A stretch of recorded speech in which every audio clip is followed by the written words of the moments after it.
apa kabarnya? Senang banget kembali lagi ini kita bertemu dengan kalian semua di sini dan tentunya dengan episode yang tetap selalu memberikan inspirasi-inspirasi menarik supaya kita bisa belajar sama-sama ya kan. Hari ini juga gue masih tetap bersama dua orang sahabat tercinta di sini, ada Mirna yang berulang tahun di minggu ini.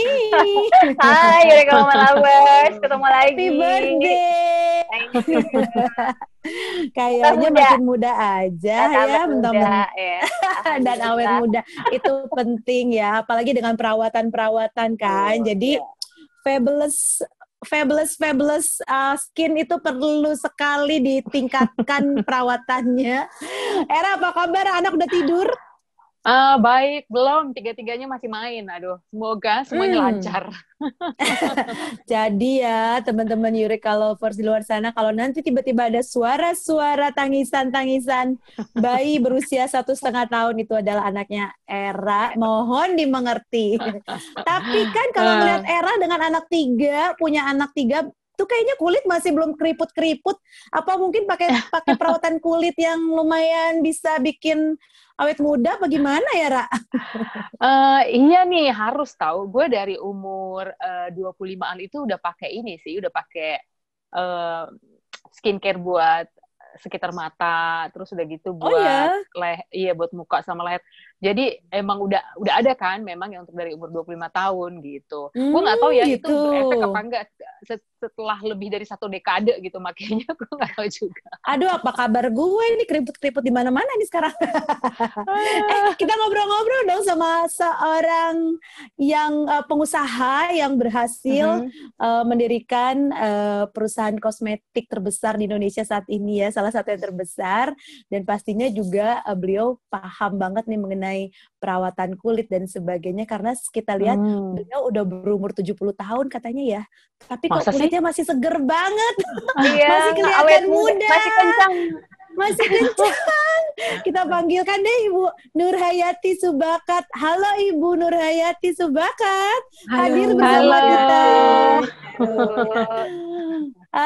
Beliau adalah CEO dari Wardah Indonesia, salah satu perusahaan kosmetik terbesar saat ini ya, perusahaan kosmetik lokal ya Bu Nur ya. Ya, oke, ya.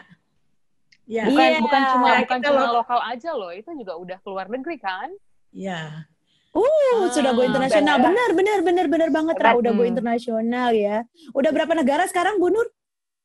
Sebetulnya sih kita masih baru ke Malaysia ya, tapi alhamdulillah di Malaysia itu kita tahun lalu mendapat penghargaan pertumbuhan paling cepat.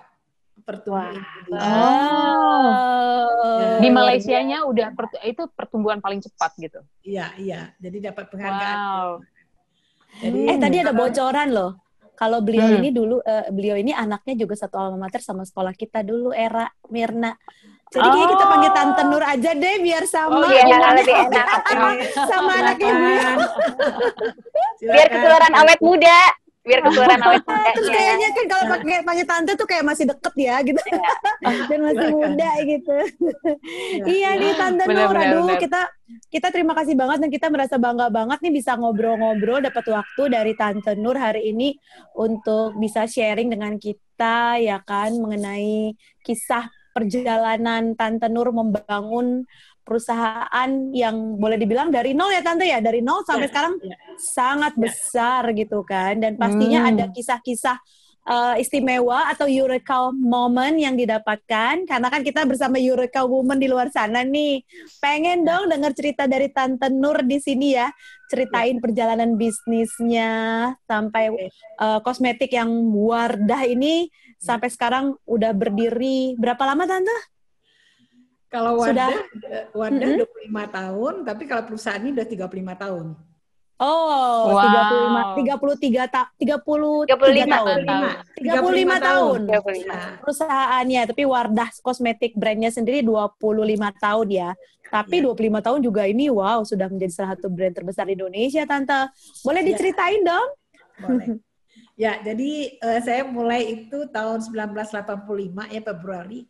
Jadi 35 tahun Februari kemarin, mulai dengan home industry dengan 2 orang karyawan ya, itu pun juga pembantu rumah tangga saya sebetulnya.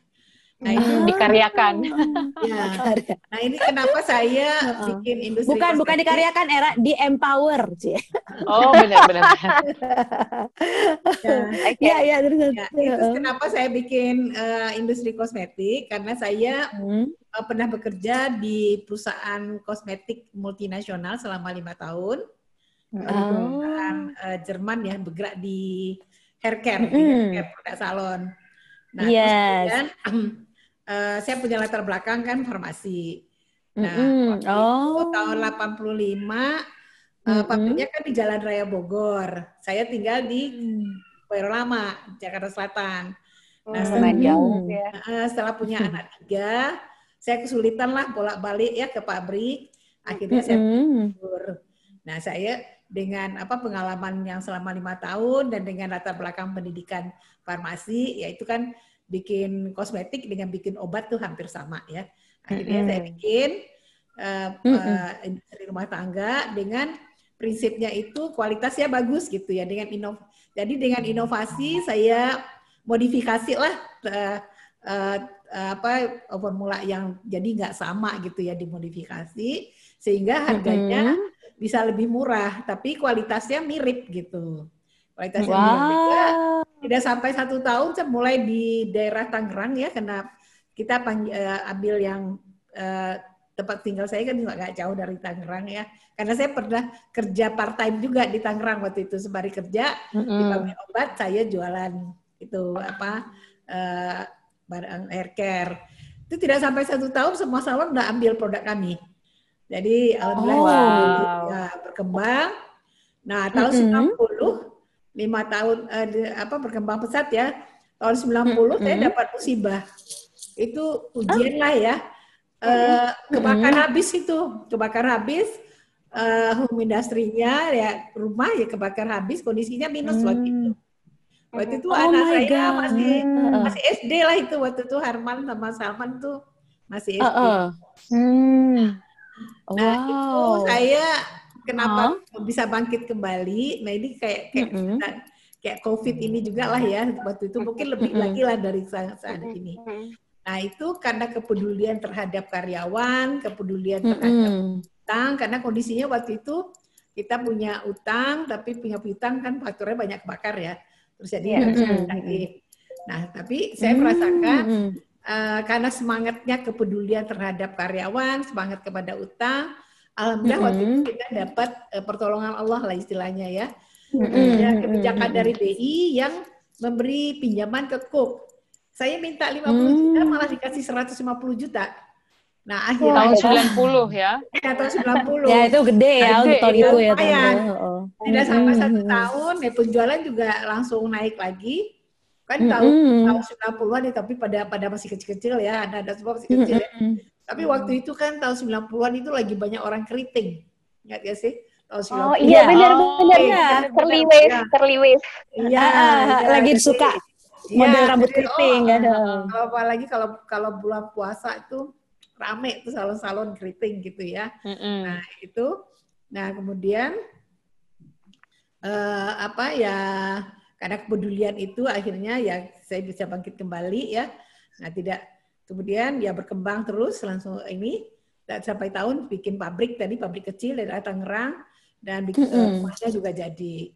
Nah, kemudian tahun 95 saya kedatangan tamu dari pesantren, dikasih ide bikin kosmetik muslim. Akhirnya lahir pembuatnya ya. Dan itu pun nggak langsung sukses karena jual ke pesantren, santri nggak pakai kosmetik. Iya benar. Ya gagal lah waktu itu ya. Gagal. Tapi ada permintaan tante ya, tapi ada permintaan kan? Enggak, tapi ya seperti lah, enggak ada. Jadi boleh dikatakan gagal lah waktu itu. Nah, kemudian saya coba lagi, kan jual kosmetik saya kan nggak pengalaman ya. Tadinya pengalamannya kan jualnya yang hair care. Hair care. Iya. Ada timnya yang jual ke salon-salon, ke toko-toko gitu ya. Kalau untuk kosmetik kita nggak punya pengalaman cara jualnya seperti apa gitu kan.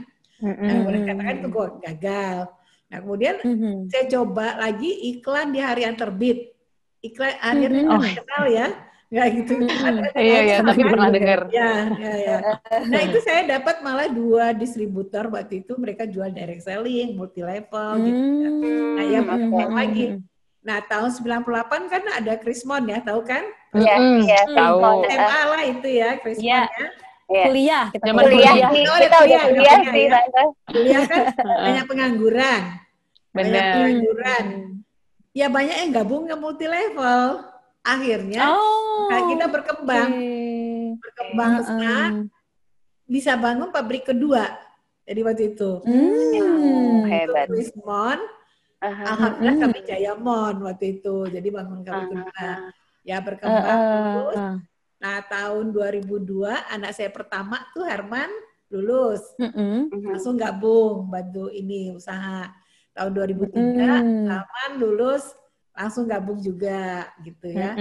Padahal Salman kan dia elektro ya. Tapi ya udah kita nah tahun 2000 terjun sama-sama kita kolaborasi lah istilahnya ya. Nah, tahun 2004 itu multi levelnya kita kan hanya membuat sebetulnya. Jadi kayak tukang jahit lah, kita membuat, mereka jual. Nah itu meracik gitu ya Tante ya, meracik ya. Dia dia turun, kita ikut turun jadinya kan. Nah 2005 kita dapat lagi multi level lagi yang lain, itu Sophie Martin, kita juga supply sana. Nah karena tapi Tante aku pernah dengar juga kalau Tante tuh kalau dalam sisi menentukan semangat bisnis itu konsep katanya ada prinsip istilahnya duit gitu loh. Ada istilahnya duit gitu. Just do it kayak ini. Jadi duit bukan duit cuan. Duit cuan apa duit apa ini Tante? Jadi nanti duitnya saya ini kan terakhir ya. Dapat bocoran nih Tante nih punya ini guys, punya moto selalu ada konsep duit tadi itu gitu. Ya, jadi kan kalau dilihat perjalanan saya tadi kan ya pemekaran, kemudian launching wadah nggak sukses, kemudian coba lagi, ada krisis, ternyata bisa ini lagi. Nah, kemudian 2004 jatuh lagi, kemudian balik lagi gitu kan. Nah, kemudian tapi saya melihat itu kan sering jadi sering sekali tuh momennya pas, bener nggak sih? Terjadi momentum pas. Kayak tahun 90. Atau Tante sebenarnya melihat challenge itu sebagai opportunity gitu ya Tante. Karena kalau tadi kan sebenarnya kondisinya jatuh bangun, tapi pada saat di momen jatuh itu kayak selalu ada turnover untuk melakukan gitu. Dan selalu melihat ada opportunity baru gitu ya Tante. Ya, jadi maksudnya kan tidak by design, not by design kan. Tahun 90 ada kebijakan BI, kan kita nggak tahu ada kebijakan BI kan. Saya lagi kebakaran, ada kebijakan BI harus menyalurkan dan pinjaman ke KUK. Jadi kan semua bank 20% harus nyalurkan ke KUK. Jadi berarti bank juga cari nasabah kan. Jadi bank lagi cari nasabah, saya lagi butuh uang. Ya pas, pakai cocok kan. Kok ya selalu ada solusi gitu ya. Nah kemudian tahun 98 kan ada krisis ekonomi, ya kan? Nah saya lagi survei multi level. Pengangguran banyak, orang masuk ke multi level. Itu opportunity tadi Tante kan. Dan kita jadi berkembang. Ya sebelumnya saya kan nggak tahu 98 mau ada krisis kan. Itu kan not by design. Nah saya anggap sesuatu yang tidak kita desain tapi kita mendapat, saya anggap itu pertolongan Allah SWT gitu ya.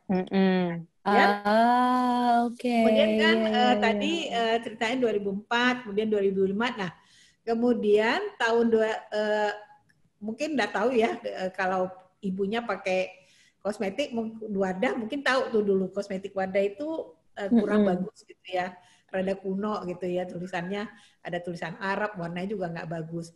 Tahun 2009 kan tahun 2002 kan anak saya udah masuk bentuk tim gitu ya, diperbaiki.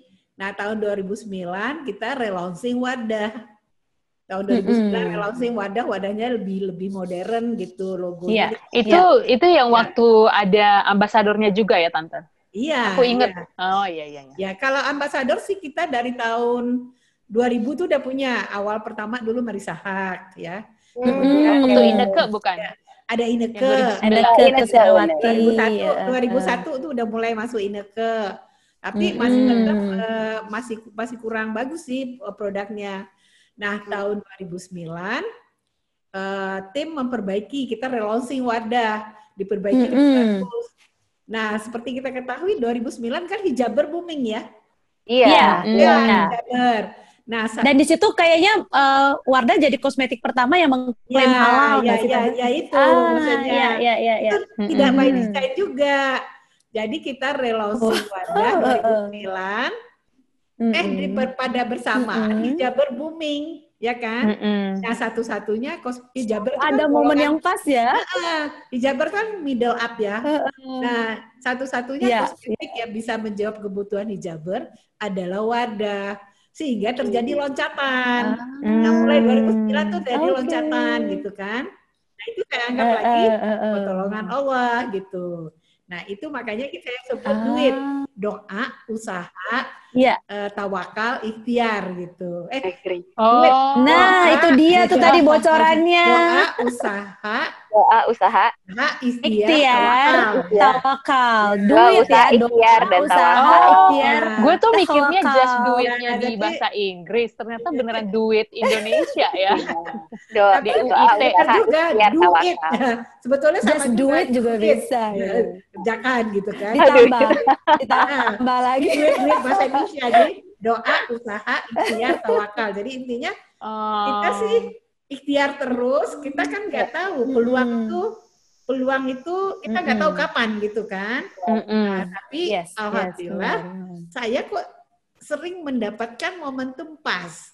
Nah, kalau di dalam agama Islam kan tidak ada kejadian tanpa seizin Allah. Betul. Itu pertolongan Allah.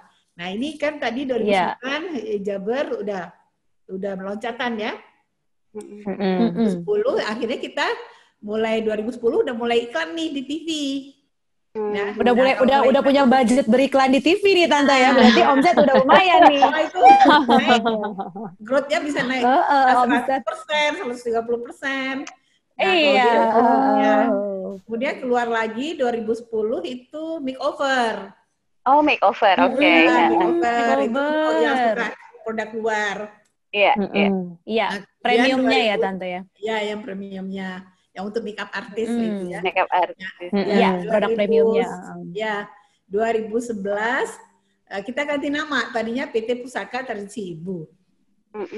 Sekarang jadi nama PT Paragon Technology and Innovation. Jadi lebih keren dan lebih keren. Iya. Karena kita terus ada kata teknologinya, berarti lebih berinovasi.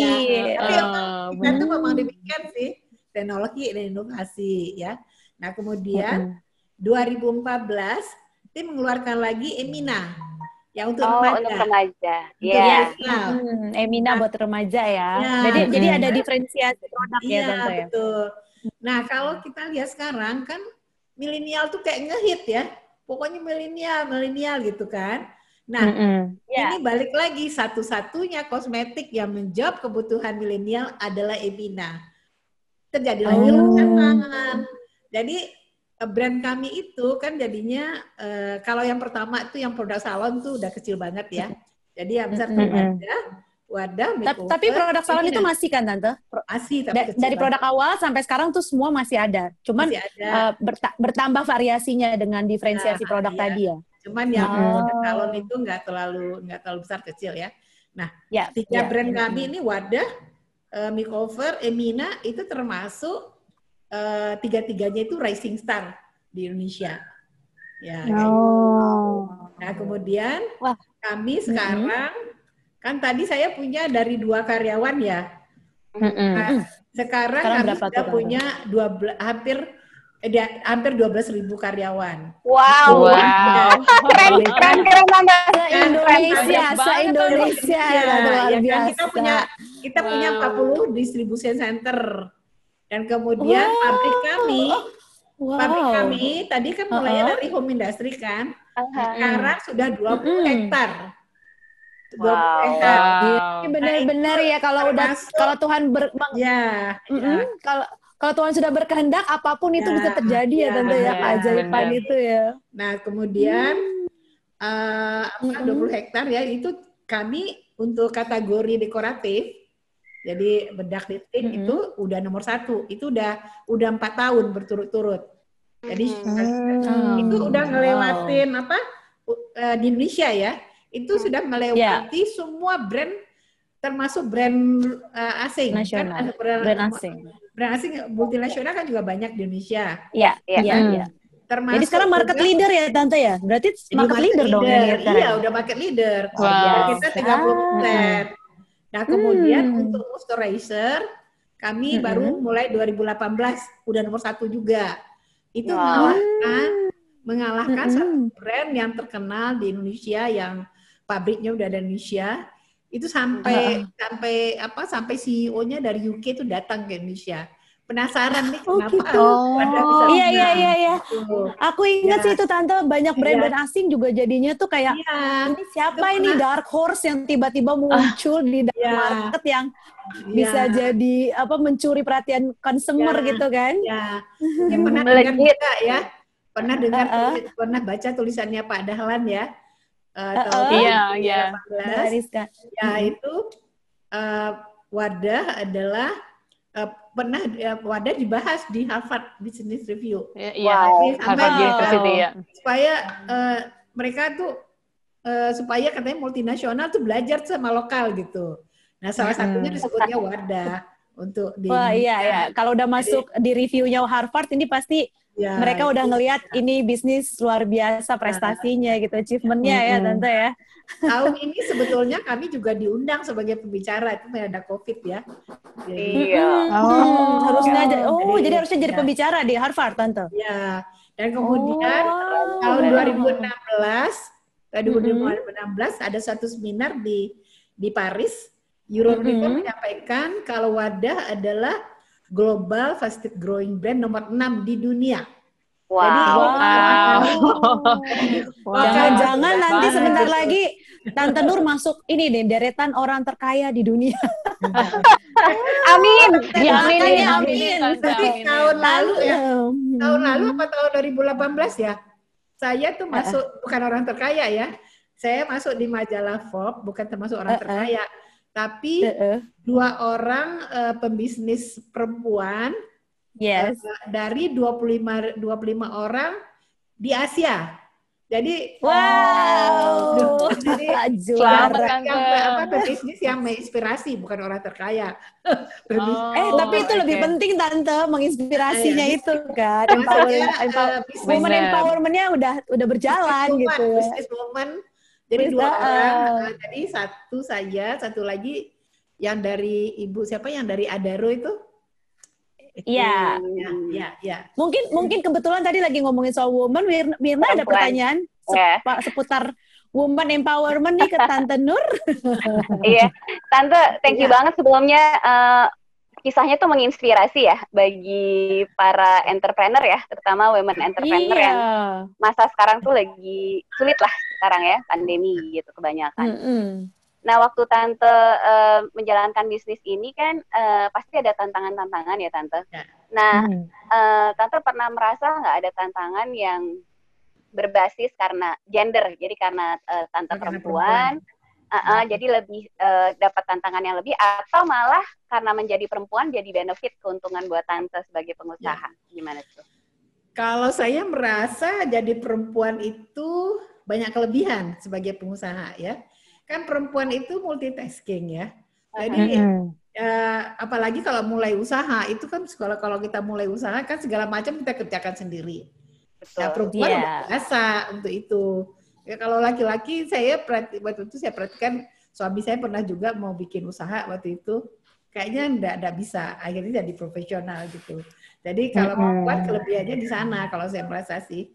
Jadi perempuan itu ya lebih karena lebih bisa mengerjakan satu macam pekerjaan, bermacam-macam pekerjaan. Bermacam pekerjaan di waktu yang sama. Iya, jadi kalau kita mulai usahakan semua urusan kita kerjakan sendiri. Kita kerjain, ya. Ya bisa. Iya betul. Itu kan saya setuju banget Tante. Setuju banget tentang itu. Ya kayak ini aja, perhatikan ya. Kalau kita misalnya suami nggak ada, masih bisa kita ngerjain kan. Coba kalau nggak ada suami ngerjain kerjaan rumah, terus anak-anak gitu ya. Iya. Jadi banyak kelebihan. Jadi waktu ini saya juga mau diundang, ternyata banyak negara-negara yang sukses juga dengan pemimpin perempuan gitu. Jadi ya, karena perempuan itu kan lebih sabar ya, bisa bekerja lebih ulet, lebih ngemong, lebih ulet, lebih gigih lagi, lebih gigih mungkin, lebih ulet ya. Tahan menderita kalau saya berusaha. Iya benar banget, tahan banting, tahan banting. Waktu kita melahirkan kan sakitnya biasa kan? Luar biasa. Iya, udah bisa biasa dong. Jadi emang dan kemudian kalau anak kecil bangun malam harus bangun gitu kan? Kerjakan sama ganti nepi, bikin susu, Era masuk dia, curhatannya masuk. Itu namanya multitasking tadi kalau kata Tante Nur, Era kita udah biasa. Nah, itu sih kelebihan perempuan ya, saya merasa apa ya? Kalau wirausaha ini cocok sih sama perempuan ya kan, waktunya juga lebih fleksibel. Ya kan, jadi bisa diatur gitu kan. Ya, sama produknya kali Tante ya? Apakah produknya memang harus produk perempuan atau gimana Tante? Nggak apakah juga sebenarnya? Nggak juga. Jadi kalau produk banyak yang saya kalau salah kemarin itu ada perempuan yang mendesain jalan layang yang paling panjang di Indonesia itu perempuan loh. Ini sipil. Iya, jadi iya. Sekarang sama yang MRT ya, direktur MRT kan, direktur operasional MRT kalau kan. direkturnya Pertamina, sekarang perempuan. Iya benar. Bu Emma ya, Bu Emma. Iya. Jadi perempuan lebih tahan banting. Sama direktur utamanya perempuan. Ya, benar-benar. Ini mudah-mudahan makin banyak perempuan yang jadi entrepreneur ya, Tante. Iya. Cuman kadang-kadang perempuan tuh nggak tahu punya potensi gitu sebetulnya kan, karena sudah kebiasaan lah perempuan ngurusin ini, tapi sebetulnya perempuan tuh punya potensi. Saya juga merasakan dulu sebelum usaha sukses kan kecil-kecilan, jadi kayak ibu rumah tangga bikin produk gitu kan, tidak tahu juga bisa sebesar ini gitu. Tapi ternyata setelah besar kemudian perusahaan ini ternyata bisa juga gitu ya. Sampai konsultan kami kan punya konsultan ya. Itu dia bingung. Ibu kan nggak pernah sekolah bisnis ya katanya. Saya kan latar belakangnya kan farmasi, nggak ngerti bisnis kan. Tapi kan saya pelajari terus gitu kan. Ya bareng sama anak-anak. Tapi si konsultannya bilang, oh kok bisa ya? Seperti orang udah lulus sekolah bisnis, kata gitu. Kayak lulusan S2 dari luar negeri gitu ya, Bu ya. Tapi itu tadi semuanya, tadi ada kata kunci tuh dari Tante Nur, guys. Semuanya sebenarnya bisa dipelajari asal kita mau belajar kan. Iya. Betul. Ya kan. Apalagi dengan konsep duit tadi, duit. Ya. Coba kita ingat-ingat lagi tadi. Doa, usaha, tawakal. Ikhtiar, tawakal. Nah. Jadi kemudian saya dalam perjalanan ini saya menemukan juga suksesnya seorang itu dengan 5 karakter. Punya 5 karakter. Yaitu apa lagi tuh Tante?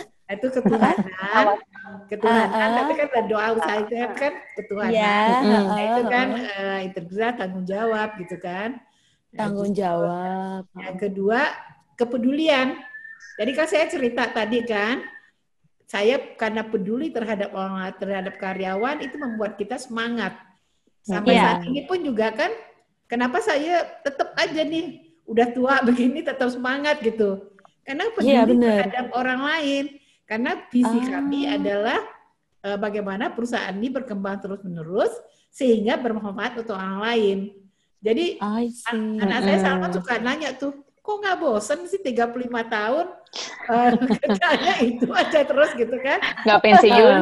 Saya bilang saya nggak pernah bosan karena kita memikirkan nasib orang lain gitu. Betul. Jadi maksud saya kepedulian, Jadi karakter kepedulian itu menyebabkan dia peduli kepada orang lain, menyebabkan kita semangat. Jadi nggak apa ya, kan sering sekali orang suka apa ya, galau dekom gitu saya bilang. kalau kita memikirkan orang lain itu tidak ada tuh galau-galau itu. Jadi galau itu kalau kita memikirkan sendiri kan. Bener. Kepedulian. Terus yang ketiga apa, kerendahan hati. Nah, kerendahan hati, humble ya. Humble, humility gitu ya.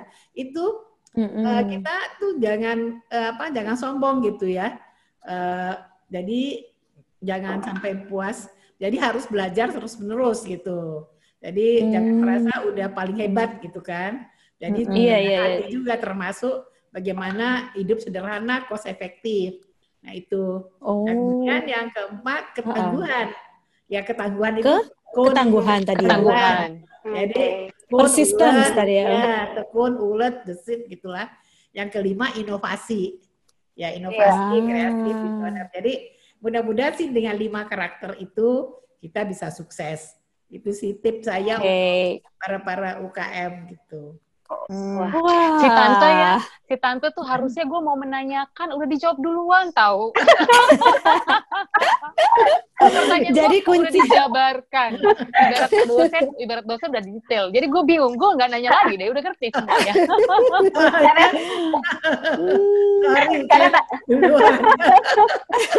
Tante tuh cenayang, Ra. Dia udah bisa tahu pikiran lo udah punya apa. Semangat berbagi ilmu. Benar. Iya. Tapi mungkin gue bisa tanya kali ya satu pertanyaan sebelum selesai nih, kayaknya karena waktu kan juga udah mau habis gitu ya. Mungkin mau nanya ini kali ya. Kan sekarang lagi pandemi gini nih Tante. Terus Wardah juga mengalami tantangan terlebih-lebih karena masyarakat sekarang kan lebih fokus menjaga kesehatan dan melakukan pengeluaran utama saja gitu ya, kayak pengeluaran primer gitu dibandingkan apa namanya sekunder gitu, termasuk makan daripada untuk belanja kosmetik dan skincare. Terus Tante gimana nih sekarang jadinya? Jadi terus terang ya, mulai pandemi itu kan pertengahan Maret ya, mulai itu kita penjualannya memang turun ya. Tapi saya melihat pandemi ini banyak rahasia yang ternyata ada hikmahnya kalau menurut saya itu kan. Jadi di karyawan saya itu kan banyakkan perempuan, 80% itu kan perempuan. Kan itu yang staff-staffnya juga banyak perempuan. Saya melihat tuh juga kadang-kadang udah mulai agak kesulitan gitu kan, yang anaknya sakit lah, ya apalah ya. Nah itu ternyata kan kita begitu pandemi, protokol kesehatan langsung kita jalankan. Karena anak saya nomor 3 adalah dokter.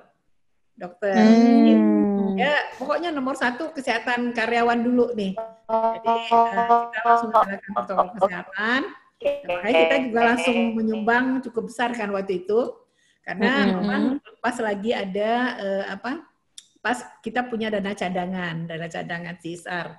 Makanya kita termasuk perusahaan yang pertama lah nyumbang cukup besar ya, 40M. Orang lain tuh belum ada kan. Wow. Inisiator ya Tante ya, inisiator banget. Nah itu termasuk karena kita kepedulian tadi ya, kepedulian. Karena udah ada prinsip itu di dalam perusahaan sih ya. Iya. Nah terus kemudian, ternyata itu dengan dengan pandemi ini banyak sekali kos-kos yang bisa kita potong. Itu biaya biasanya tiap berapa bulan sekali itu kan ada pertemuan nasional. Biayanya kan cukup besar. Employee engagement, Tante, employee engagement. Biaya hotel, ya kan? Iya, marketing apa gitu, Tante ya. Biaya perjalanan itu udah jelas di-cut semua kan, tidak perlu lagi. Ternyata biaya training yang harus di hotel itu juga cukup besar kan. Sekarang trainingnya kan pakai virtual. Online, virtual. Semua serba virtual ya. Saya juga kan biasanya juga ngunjungin daerah-daerah itu untuk memotivasi. Nah sekarang 1 hari saya bisa mengunjungi 3 tempat, benar nggak, secara virtual. Betul. Efektif ya, efektif dan efisien ya Tante ya. Efektif. Nah ternyata setelah kita hitung, walaupun penjualan turun, saya tidak lay off karyawan, masih positif. masih ada untung kecil. Alhamdulillah. Kan? Ya, Iya. Alhamdulillah. Nah, itu, jadi kemudian karena mall banyak yang tutup, apa sekarang udah mulai buka, tapi kan juga mulai sepi, pengunjung masih sepi ya. Takut. Nah itu mulai April, itu sebetulnya tahun lalu kita juga udah mulai digital itu udah mulai transformasi digital. Jadi toko-toko itu kita kan memang e-commerce itu kan 3 tahunan ini juga kelihatan menanjak ya. Jadi toko offline sebetulnya tahun lalu kita udah mulai training mereka menjadi online sebagian.